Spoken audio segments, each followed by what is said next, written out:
Now we're going to see how to configure the GaugerGSM.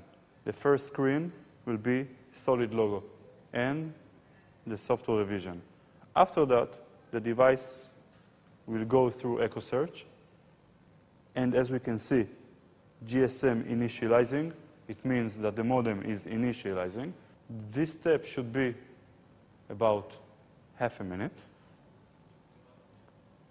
After the GSM is initializing, we can see that SIM is active and there is a registration to the local GSM network and SMS is sent. After SMS is sent, we can see that the gauger has indicated GSM active, which means that the modem is activated.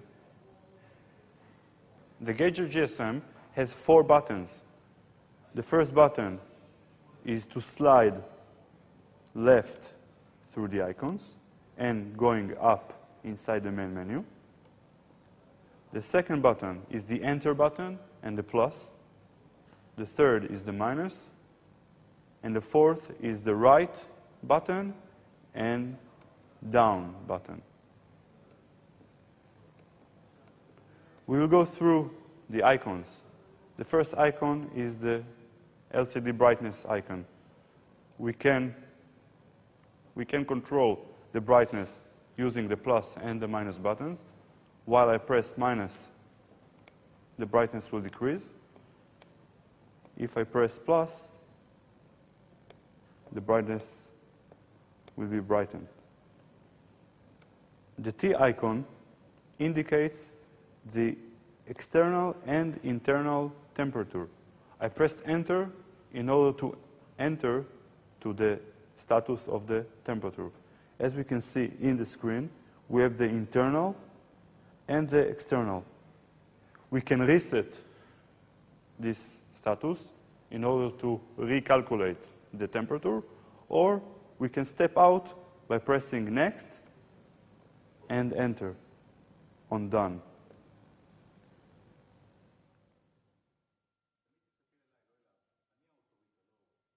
The dB icon indicates the signal amplitude. We can see here the signal amplitude and the max amplitude. In order to step out, we'll press enter on the done icon. The ID icon is the ID of the device.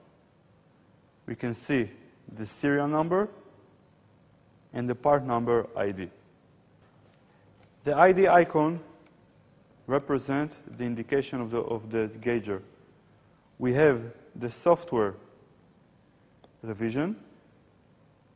We'll step out by pressing enter on the back. We have the hardware revision. As we can see, we step out again.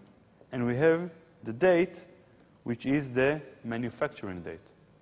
Press enter. We can see when the gauger was manufactured. We're stepping out from the ID by pressing up, and it will lead us to the back indication, and press enter to go back to the measurement window. In order to set the gauger, we'll go to the setup icon and press enter. We have 2 types of menus: basic setup and advanced setup. The basic setup is sort of a wizard. If I press enter on the basic setup, the first parameter is the distance units. We can set it or to meter or to feet, and I can toggle with the up and down button. For this demonstration, I will choose meter and press enter. The second is the application. We have low power application and high power application. While the low power application is measurement up to 8 meters, and the high power application is up to 6 meters. I will choose the low power. The third option is the empty level option. It represents the minimal level inside the tank. And we must enter the value in distance. For example, if the tank height is 8 meters and the minimal level is in 0 level, so I will enter 8 meter distance, the distance between the sensor to the bottom of the tank.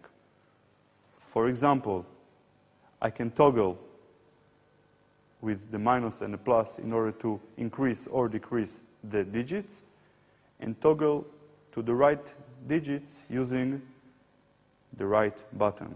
In order to step to the fourth option, I will press enter on the next.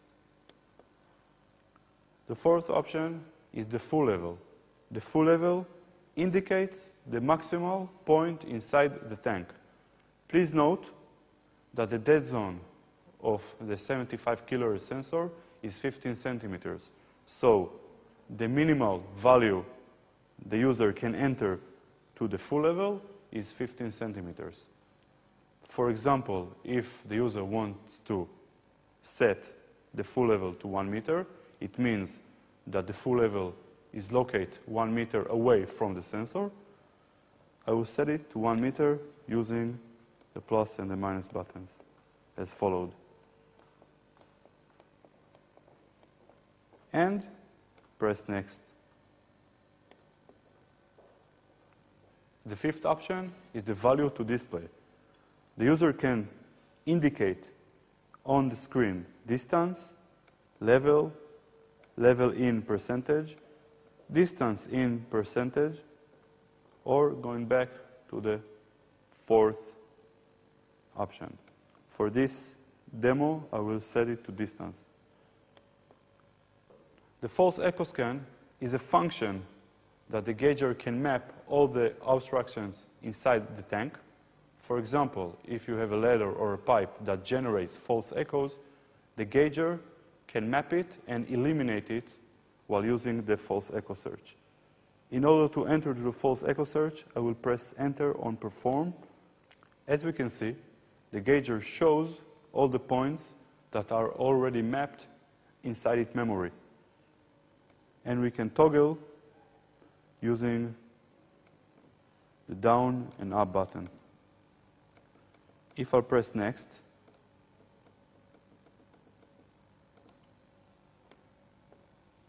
I'll step out to the measurement window. As we can see, the gauger shows all the obstructions it finds. If the user wants to eliminate one of the points, it will press enter and will see a V icon on this point, meaning that the gauger will eliminate this measurement. After that, I will press save in order to save the elimination, and the gauger will lead us back to the main menu. As we can see, the basic setup has all the necessary parameters in order to start working with the GaugerGSM.